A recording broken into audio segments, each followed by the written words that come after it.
Salut à tous, c'est Niki et bienvenue pour ce 5ème épisode de Dragon Ball Time. Aujourd'hui on se retrouve pour une vidéo qui peut être considérée comme une théorie ou un fait logique. Les femmes Saiyajin peuvent-elles se transformer en Super Saiyajin?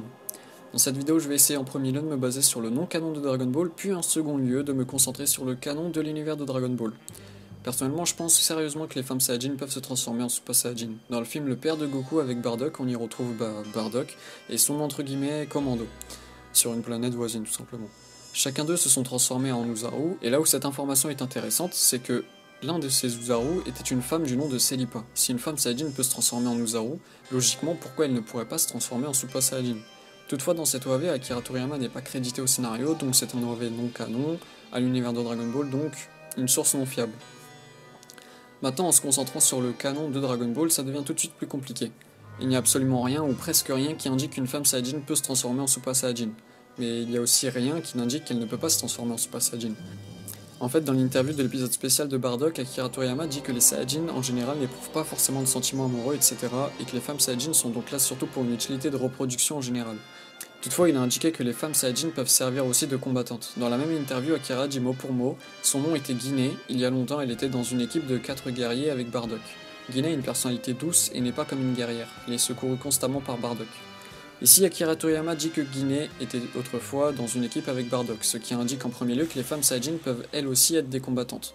Des combattantes sans doute plus fortes ou moins fortes selon les personnes, mais Guinée ne peut pas être pris comme exemple niveau force-puissance car celle-ci est de personnalité douce comme il le dit, et que donc elle n'est pas comme les autres femmes Saiyajin. Mais bref, ici est indiqué que les femmes Saiyajin peuvent participer au combat et bataille tout comme les hommes, et que donc elles ont potentiellement une force de combat équivalente. Donc en théorie, s'ils ont à peu près le même potentiel et qu'un homme Saiyajin peut se transformer en SSJ, alors une femme Saiyajin le pourra elle aussi.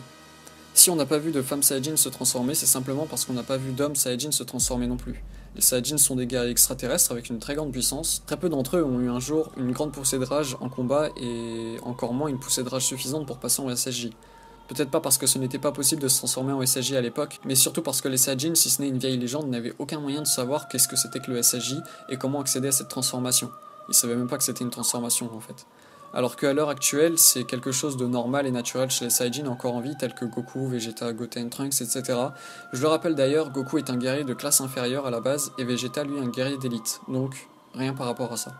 Un Saiyajin peut se transformer en SSJ sûrement dû au fait de son ADN, ADN transmis par leurs parents biologiques, donc le père et la mère. S'il peut se transformer en SSJ sans prendre en compte une poussée de rage intense, c'est tout simplement car c'est marqué dans son ADN. Une ADN transmise par sa mère et son père. Potentiellement le père et la mère eux aussi se transformer en SSJ avec une grande poussée de rage. Si on a vu que très peu de SSJ jusque maintenant, c'est aussi sans doute parce qu'il y a eu une évolution dans l'ADN des Saiyajin, et cela a dû prendre plusieurs années, avant qu'un Saiyajin puisse potentiellement se transformer en SSJ. Ou comme dit plus tôt, c'est aussi possible qu'aucun d'entre eux n'ait une poussée de rage suffisante pour. Maintenant, toujours dans le canon, on peut aussi citer l'origine des Super Saiyajin Goto. J'y reviendrai plus précisément dans une prochaine vidéo, mais en gros il y avait un moment des Saiyajin au cœur pur. Ils n'étaient pas nombreux, mais avaient la possibilité de se transformer en SSJG. Il y avait sans doute des femmes dans le lot, et même si c'était pas le cas, comment Goku est passé en SSJG? Ouais, avec 5 Saiyajin au cœur pur, dont Pan entre guillemets. Donc une future femme. Donc un Saiyajin peut devenir un SSJG avec l'aide d'un homme Saiyajin ou d'une femme Saiyajin. Il n'y a pas de distinction à ce niveau-là. Donc une femme Saiyajin au cœur pur peut potentiellement devenir un SSJG ou un SSJ, cœur pur ou non cette fois-ci. Voilà, c'est déjà la fin de cette vidéo, j'espère que vous l'aurez apprécié. N'hésitez pas à la liker si c'est le cas, à vous abonner à la chaîne si ce n'est pas déjà fait. Et en attendant la prochaine vidéo, je vous dis ciao tout le monde.